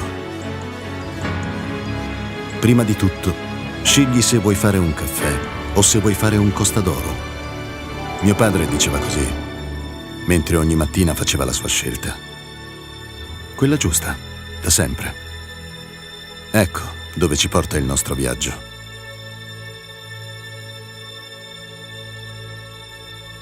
Esattamente dove abbiamo sempre voluto essere. Sulle labbra di chi ama il caffè. De vuelta en 32 minutos y Alejandra, vamos a hablar de economía. A veces no nos metemos tanto, pero vamos a hablar de economía. Vamos a preguntarnos si Chile vuelve a crecer económicamente porque el PIB llega al 2,6%, superando la meta fiscal estipulada. Chile recuperó la senda del crecimiento, dijo el ministro Mario Marcel, tras el anuncio del Banco Central sobre el crecimiento del PIB al 2,6%. El ministro agregó que esta cifra plantea una base positiva para el 2025, por lo que no hay mayores razones para que este año sea más débil que el anterior. A pesar de las buenas noticias, la candidata a la presidencia, Evelyn Matei, aprovechó el seminario La Ruta para el Crecimiento para criticar la gestión fiscal del actual gobierno. La candidata de Chile Vamos aseguró que la actual administración dejará un déficit mayor al estimado en un inicio. El gasto comprometido ya es mucho mayor de lo que las metas fiscales permiten. Nos dejarán una situación fiscal brutalmente difícil, señaló Matei. Además, la candidata aseguró que es fácil cumplir las metas fiscales cuando se recurre a dineros de Corfo, insinuando que esta práctica ha generado una falsa sensación de control sobre la economía del país. Además, arremetió contra el gobierno de Gabriel Boric, afirmando que no hay ningún gobierno que haya crecido menos que este. Ni siquiera con pandemia ni con estallido social se creció tan poco. Ante las críticas, Marcel desmintió varios dichos de Matei sobre la supuesta mala gestión fiscal que acusa a la candidata. El ministro de Hacienda afirmó que, a pesar de que hubo un desvío en las metas fiscales, el gobierno logró cumplir con las expectativas establecidas en el 2022 y 2023, además de hacerlo con un ajuste histórico en el gasto público. A pesar de las opiniones de la candidata de Chile Vamos, según los datos del Banco Central en 2024, el Producto Interno Bruto PIB del país creció 2,6% sobre el 2,5% esperado. Además, el Banco Central corrigió a la alza la expansión de 2023, la cual originalmente era de 0,2% y ahora se calcula en 0,5%. Con esto, el crecimiento de Gabriel Boric es de un promedio de 1,8%. El presidente se refirió al tema compartiendo la cifra en su cuenta de Twitter junto a la frase «Chile crece» y le dedicó un post al economista y empresario Jorge Quirós junto a un pantallazo a la entrevista que este dio al Mercurio, asegurando que el gobierno necesitaría de un milagro económico y no hay milagros en la economía. Boric comentó junto a la foto, ¿qué será de don Jorge Quirós? De hecho, eso le respondió Quirós también. Sí, fue empate, ¿eh? Sí, fue empate. No, sí fue empate. Sí.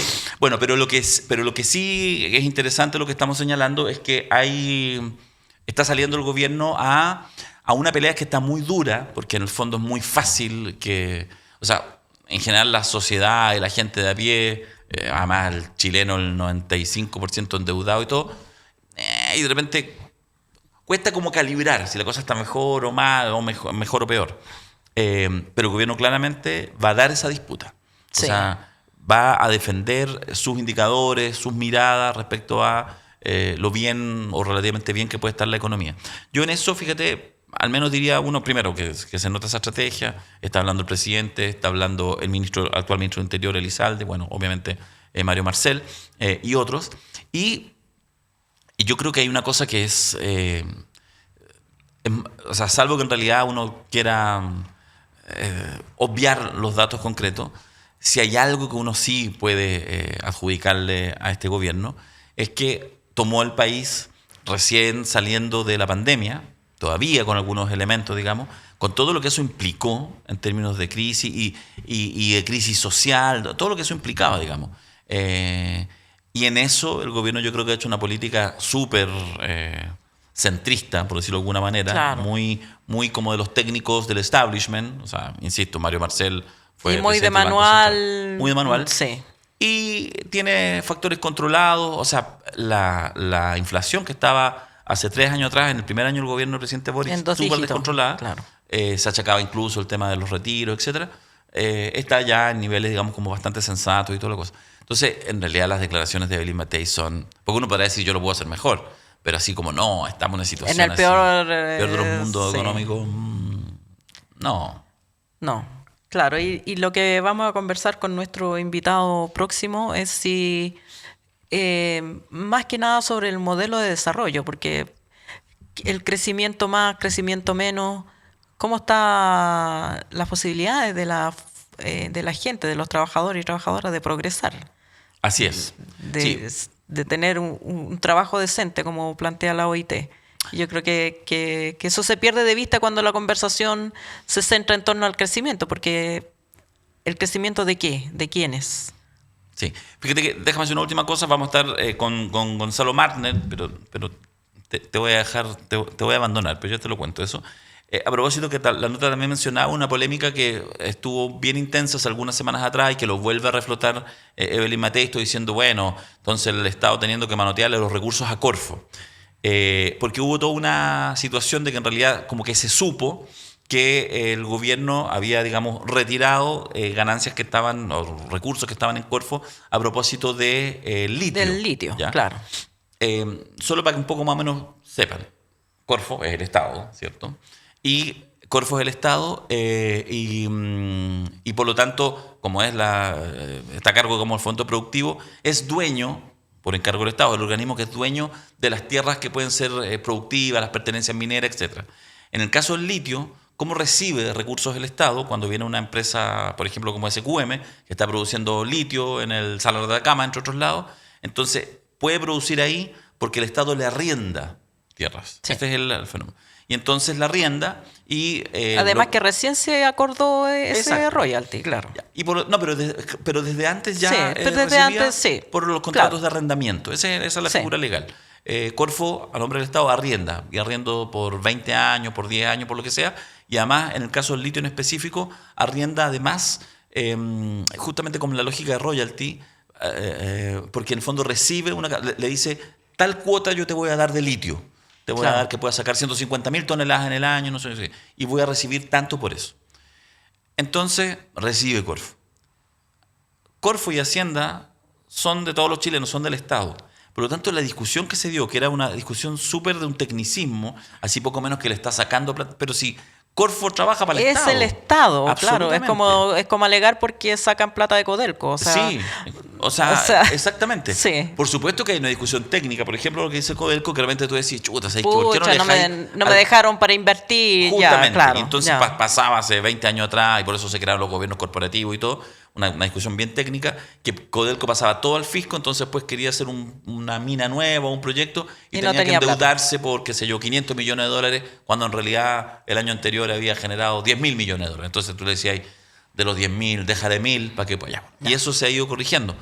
Pero esta discusión, porque son puras frases que entiende ni el 3% de la población, porque es súper técnica además, pero suena fantástico, así como que el gobierno desesperado manoteando y robándole plata a Corfo. Robándole plata a Corfo y además ¿para qué? Para pagar funcionarios públicos, cuando en realidad es plata del presupuesto que se gasta en lo que el propio Congreso aprobó, que es la ley de presupuesto, en condiciones además que la oposición bloqueó cualquier otra forma de financiamiento, como son las reformas tributarias. Entonces, es como...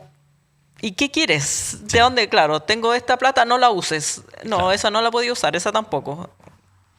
Gracias al equipo técnico llegamos todo un poquito más temprano, pudimos grabar, pero ya me tengo que arrancar. Así que en esta última entrevista, querida Alejandra, te dejo solita. El invitado son realmente muy ridículos. Son infantiles. Muy infantiles. El invitado es bueno, economista, ha estado con nosotros acá, un amigo de la casa, Gonzalo Martner, está después de esta pausa para conversar justamente de la realidad económica y ver siempre esta tensión entre crecimiento y desarrollo. Exacto, y su uso político. Pausa y vuelve Marner con Alejandra Matus.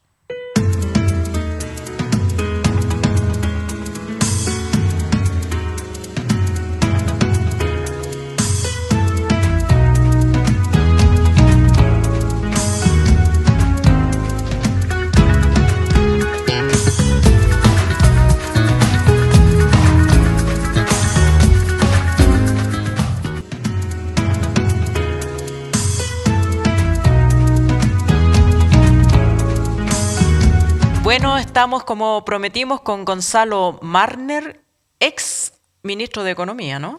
No, ¿De cuál fuiste tú? Ex subsecretario de la presidencia, ya. Perdón. Soy economista, en cambio. Pero eres economista y profesor en la Universidad de Santiago. En la Universidad de Santiago. Gonzalo, tú eres un activo columnista en temas económicos y te invitamos porque la semana pasada, pero bueno, se ha transformado en un tema de campaña, este gallito entre el gobierno y la oposición respecto de cuánto ha crecido o no ha crecido Chile, cuáles eran las expectativas de crecimiento y si este es el peor o no gobierno desde la transición en materia de gestión económica. Queríamos conocer tu opinión primero respecto a ese punto y después vamos desmenuzando otros. Hay un asunto con el año pasado, el 2024, que fue objeto de fuerte controversia. El gobierno dijo al principio de año que estimaba que iba a crecer la economía en un 2,7%. Al final creció en un 2,6%. Pero entre medio hubo mucha polémica, ¿no? Por ejemplo, en la Católica, donde está el ex ministro Larraín de Piñera, ¿verdad? Dijeron que no, iba a ser de 2. Y este famoso economista de apellido compuesto, ¿te acuerdas tú de la polémica del ministro Marcel? Schmidt-Hebel, Klaus Schmidt-Hebel, que en general es un buen economista, pero anda muy agresivo y dijo, esto va a ser un desastre, va a estar debajo del 2%, una recesión. Y al final, entre el 2,7 que dijo el gobierno y el 2,6 al final, bastante bien. Claro. En términos de la proyección oficial, que tiene un cierto valor, pero lo importante es que es una tasa de crecimiento relativamente buena, digamos. Sí. Siempre puede ser mejor, pero siempre puede ser peor también. Claro. Así que, en ese sentido, esto completa un promedio de crecimiento del PIB del gobierno de Gabriel Boric, que va a andar alrededor del 2% más o menos. El promedio de Piñera es el 2,4%, de Piñera 2, digamos. Ya. Por tanto, la idea que la derecha, porque estamos hablando de política en realidad, sí, más que de economía, y de propaganda, más que de análisis. Claro, ese, digamos, es la herramienta de propaganda. Exactamente. Claro. La idea de la derecha era que esto era un desastre. Yo personalmente soy bastante crítico de la política económica actual, hace mucho tiempo. Sí. No solo de este gobierno, sino que de los anteriores. Pero uno tiene que tener un mínimo, no sé, pues de ecuanimidad en los juicios, ¿verdad? Entonces, yo creo que aquí hubo una equivocación. Piñera enfrentó eso muy difícil, que fue la pandemia, ¿verdad? Luego fue desbordado ese gobierno, ¿te acuerdas tú? Sí. Los retiros de los fondos de pensiones. Y eso provocó, fíjate, el año 2021, un crecimiento insólito de 11,4%. Claro. Chile venía creciendo al 2, al 3 y al 4. Claro. Desde hace mucho tiempo. Y de repente, entonces fue una más que recuperación, empujada por la demanda. Fíjate que la demanda interna creció más que durante la Unidad Popular, cosa que mucha gente no dice. Ya. Y esto se financió con repatriación de fondos de pensiones que estaban fuera, porque provocó un aumento del 40% de las importaciones. O sea, aquí se repartió dinero, entre comillas. Sí, claro. Todos los retiros de los fondos de pensiones. Y la economía que sí se ajustó. Pero al terminar el gobierno de Piñera, pasadas las elecciones, o muy cerquita, en la ley de presupuesto para el año 2022, es decir, el inicio del gobierno del presidente Gabriel Boric, el presupuesto se planteó con un ajuste fiscal de 25%, al final fue de 23%. Tremendo. 9 puntos del PIB, no se ha visto nunca en el mundo. Apretón de cinturón. Una cosa de esa magnitud. Obviamente que había que bajar, obviamente. Sí. Pero el concepto de aterrizaje suave es el que muchos preferimos, digamos, cuando se tienen los instrumentos, sí, para eso. Y además, el presidente Boric quiso nombrar ministro de Hacienda a Mario Marcel, que era el presidente del Banco Central. Y eso provocó un acuerdo, en mi opinión, completamente raro y absurdo, que puso a una activista de derecha, la actual presidenta del Banco Central, la señora Rosana Costa, que por mucho tiempo dirigía Libertad y Desarrollo, que es la institución de la UDI. De la UDI, claro. Y entonces llevaron la tasa de interés a un nivel extremo en el 2020. Entonces eso provocó una recesión, en promedio del año un pequeño crecimiento del 2023. Y entonces, bueno, el 2024, después de todos estos enredos, digamos, la idea era que más o menos la economía se encaminara en unas condiciones más normales. Y eso dio este 2,6% de crecimiento.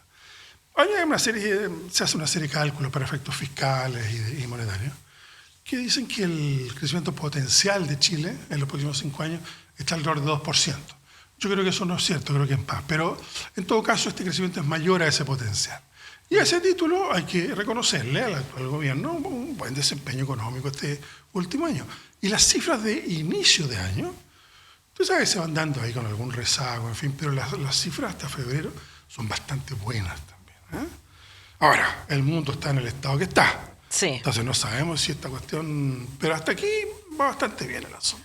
Ahora, desde el punto de vista de los trabajadores y trabajadoras en Chile, que ya sabemos el estado de precariedad laboral que existe, un crecimiento o estos debates sobre el crecimiento, ¿qué significa en términos de vida cotidiana, de posibilidad de progreso, de mejoría de sus condiciones materiales, de sacar a personas de la informalidad y que tengan alguna perspectiva de formalidad futura, digamos, en términos de bienestar para la población? ¿Tiene algún impacto? ¿No tiene? ¿Qué pasa ahí? Por supuesto. Mira, ahí nos trasladamos al terreno de la economía de la vida cotidiana, por así decirlo. Sí.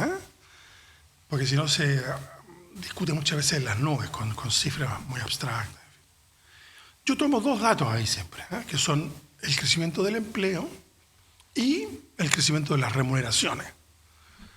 En ambos casos son encuestas que hace el INE todos los meses. Y en ese sentido, bueno, y la suma de las dos cosas, el cuánto crece el empleo, el número total de horas trabajadas, más el crecimiento de las remuneraciones, que el INE toma para las unidades económicas de más de 5 trabajadores. Digamos. Eso constituye lo que se llama la masa salarial. Digamos, Sí. Y yo creo que eso es una buena, no es la única, ni mucho menos, pero es una aproximación coyuntural bastante buena del bienestar. El bienestar se mide en otras cosas, por ejemplo, la mortalidad infantil, en fin, por ejemplo, la esperanza de vida al nacer, que en Chile están en muy buenas posiciones en cuanto a la comparación con el país mismo, pero además con otros países. Con América Latina, Sí. con el resto del mundo. En fin. O sea, a ver, la esperanza de vida en Chile hoy día es superior a la de Estados Unidos. Y siendo nosotros mucho más pobres que Estados Unidos en términos de PIB. Entonces, Claro. algo se ha hecho bien en Chile. Yo creo que las políticas sanitarias Las políticas de salud, las claro. políticas de educación de largo plazo. Bueno, pero volviendo a tu pregunta, la suma del aumento del empleo más el aumento de las remuneraciones han sido buenas en el 2014 y lo que va... El 2024. Perdón, el 2024. Nos saltamos una década. no importa. El 2024 es lo que va de 2025, porque en el fondo hubo una pérdida de poder de compra de las personas, de nuevo, economía de la vida cotidiana, con la inflación que Claro. se produjo, que es otro tema de debate muy fuerte. Aquí se estableció la idea de que esto era fruto De los retiros. los retiros y también de los fondos que se transfirieron a las familias, ¿te acuerdas? El IFE. Es el ¿ah? IFE, claro. Como te digo, eso obviamente empujó la demanda interna, las importaciones, etc. De una manera que no era sostenible en el tiempo. Pero eso se regulaba a sí mismo. Los fondos de pensiones, los retiros no eran todos los meses. Claro. Fueron 3 veces, no una vez, pero 3 veces al fin. No todos los meses, ¿se entiende? Claro. Estoy exagerando el argumento porque se produjeron 3 retiros y la gente podía ir graduando. Bueno, pero eso tenía un fin. Sí. Una etapa de término, ¿verdad? Sí. No es lo mismo que un aumento de salario sistemático o de las pensiones sistemático respecto a la inflación pasada, por ejemplo. Claro. Que es otra cosa. Claro. Porque ahí tú tienes entonces una situación, una evolución de la demanda de las familias, las personas que empujan la economía. Eso puede ser mucho, puede ser poco, depende de la respuesta de la oferta. Claro. También, ¿no? Bueno, cuento corto, en este caso fue básicamente lo más permanente, lo que afectó sobre todo el 2022, fue la situación externa. La salida de la pandemia implicó la ruptura de cadenas de aprovisionamiento. Claro. No sé si se acuerdan las personas que nos están viendo, escuchando, que el 2020-2021 se produjo atochamientos fuertes en los puertos, en todas partes del mundo, fuertes China, aumentos de los cortes, y que no podía Los mandar, Ángeles, claro. Toda la situación de logística, digamos, Sí. por una serie de razones que tenían que ver con las interrupciones, cambio de la estructura de la demanda. En fin, el hecho es que se produjo un empuje internacional de costos, digamos. Claro. Pero además vino la invasión rusa a Ucrania Ucrania. en febrero del 2023, que empujó todavía más los precios. Pero eso no tiene nada que ver con Chile.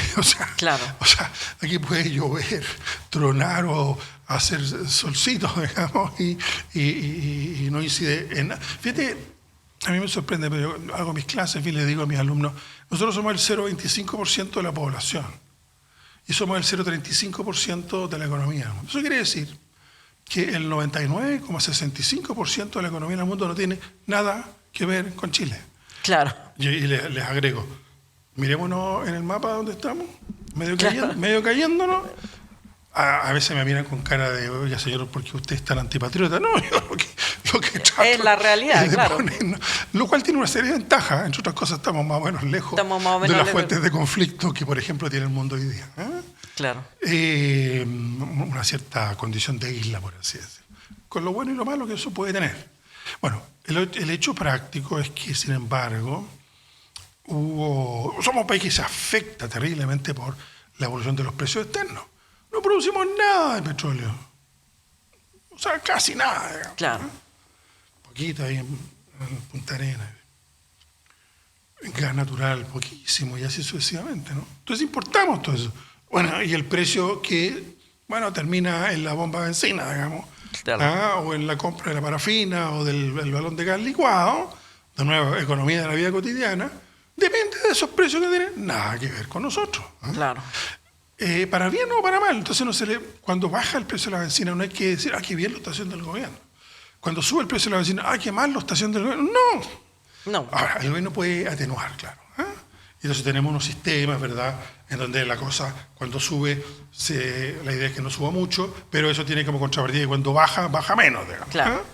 En fin, pues se pueden hacer ciertas cosas, no cabe duda, pero son acomodos, por así decirlo. No intervención sobre realidades sustanciales. De modo una realidad sustancial chilena es la producción de cobre, por ejemplo, que el año pasado creció en 5%. Este año se supone que va a crecer en 6%.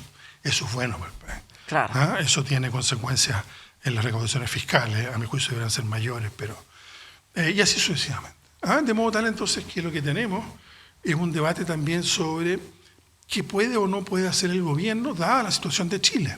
Lo bueno entonces es que los precios se calmaron. No es que hayan bajado, algunos bajaron. A diciembre del año pasado las frutas y verduras estaban más baratas que un año antes. Todo lo demás seguía más caro. Claro. Pero ya no seguía subiendo de precio al punto que, muchas familias vivieron situaciones de bastante angustia para llegar a fin de mes, desde la pandemia en adelante, digamos. De modo tal que eso ayudó a que aumentaran los salarios reales y que por lo tanto, y además el empleo se ha mantenido creciendo a un buen ritmo, un ritmo de 3,5% el año pasado. Lo que es bueno. Debería ser más. Todo debería ser más. Claro. No sé si me explico. Entonces Sí. uno que como cientista social se sitúa más bien en el lado del vaso medio vacío. Claro. Porque si no, ¿para qué? Claro. Si no, leemos los diarios nomás. Entonces la idea es, oiga, ¿cómo podemos mejorar esta cuestión? Y en ese sentido uno encuentra que se podrían hacer muchas más cosas y de modo distinto. Pero, repito mi argumento, la situación económica va más o menos bien. El tema de los retiros ¿Cuánto hay de cierto de esta información que se ha divulgado algunas veces, pero con fuente poco identificable, de que en realidad el Estado se endeudó a cuenta de la AFP y les prestó, el Banco Central les prestó plata para que no tuvieran que liquidar sus activos inmediatamente, y que eso incidió probablemente más en la inflación que el hecho de que las AFP hubieran tenido que traspasar esos fondos? Todo eso fueron ajustes de corto plazo, en verdad. Ya. Y que no tuvieron mayor incidencia. No tuvieron mayor incidencia, no. Tú dices la población ha aumentado los salarios por efecto de la rebaja en la inflación, o han aumentado en términos reales. ¿Las empresas están pagando más? Sí, es en términos reales. Entonces, claro, de repente yo puedo obtener de mi empleador un aumento interesante de mi salario, ¿verdad? Sí. Pero si me lo come la inflación al mes siguiente, no saco mucho. Claro. Entonces, la combinación aquí es de aumentos de salarios pactados entre los trabajadores y los empleadores. En eso el rol del reajuste del sector público juega un rol de señal bien importante, y los últimos reajustes han sido más o menos interesantes, y no se los ha comido la inflación en el último tiempo, esos reajustes. Ya. Por lo tanto, es lo que ha permitido que aumente el volumen de la masa salarial, tanto por el lado de que hay más personas trabajando y recibiendo ingresos, como que esos ingresos a su vez valen más. Este es otro mito que se está usando mucho en campaña, que es decir que la reforma, la baja de las 40 horas, la cotización patronal para el sistema de pensiones, afectan el empleo, que lo afectarán en el futuro. Y aprovecho, te sumo esa pregunta, la evaluación que tú haces de la reforma de pensiones, porque hay también muchas maneras de mirarla. ¿Cómo la ves tú y cómo ves el supuesto o real impacto que estas medidas pueden tener en el empleo?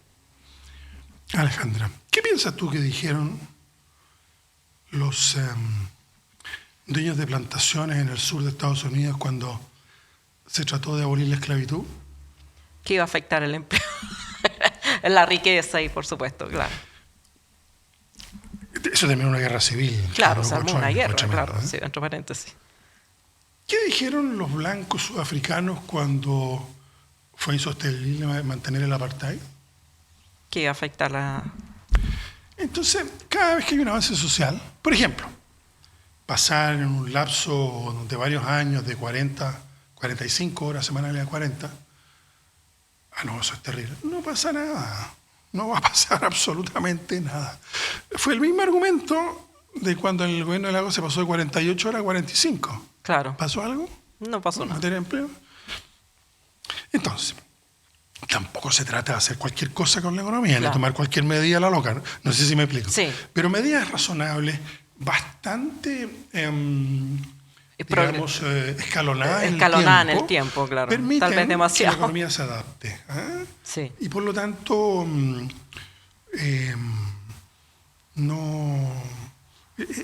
esos son argumentos, bueno, lo mismo con los impuestos, con las regulaciones laborales, con las regulaciones ambientales. Fíjate, en Chile, Alejandra, ahora se habla de la permisología. Sí.